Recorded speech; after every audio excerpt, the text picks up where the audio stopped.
91واں زبور۔ خدا ہماری پناہ۔ جو حق تعالی کے پردے میں رہتا ہے وہ قادر مطلق کے سائے میں سکونت کرے گا۔ میں خداوند کے بارے میں کہوں گا، وہی میری پناہ اور میرا گڑھ ہے۔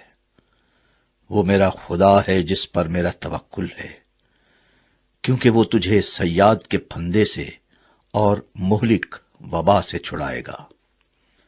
وہ تجھے اپنے پروں سے چھپا لے گا اور تجھے اس کے بازوؤں کے نیچے پناہ ملے گی۔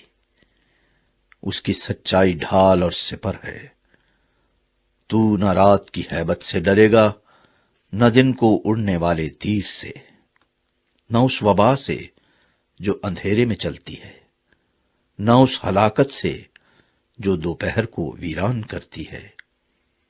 تیرے آس پاس 1000 گر جائیں گے اور تیرے داہنے ہاتھ کی طرف 10,000، لیکن وہ تیرے نزدیک نہ آئے گی۔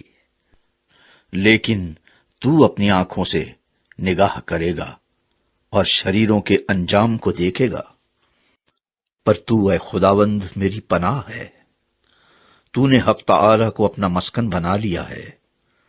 تجھ پر کوئی آفت نہیں آئے گی اور کوئی وبا تیرے خیمے کے نزدیک نہ پہنچے گی، کیونکہ وہ تیری بابت اپنے فرشتوں کو حکم دے گا کہ تیری سب راہوں میں تیری حفاظت کریں۔ وہ تجھے اپنے ہاتھوں پر اٹھا لیں گے، تاکہ ایسا نہ ہو کہ تیرے پاؤں کو پتھر سے ٹھیس لگے۔ تو شیر ببر اور افعی کو روندے گا، تو جوان شیر اور اژدہا کو پامال کرے گا۔ چونکہ اس نے مجھ سے دل لگایا ہے، اس لیے میں اسے چھڑاؤں گا۔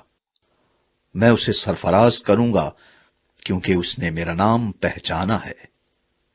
وہ مجھے پکارے گا اور میں اسے جواب دوں گا۔ میں مصیبت میں اس کے ساتھ رہوں گا۔ میں اسے چھڑاؤں گا اور عزت بخشوں گا۔ میں اسے عمر کی درازی سے آسودہ کروں گا اور اپنی نجات اسے دکھاؤں گا۔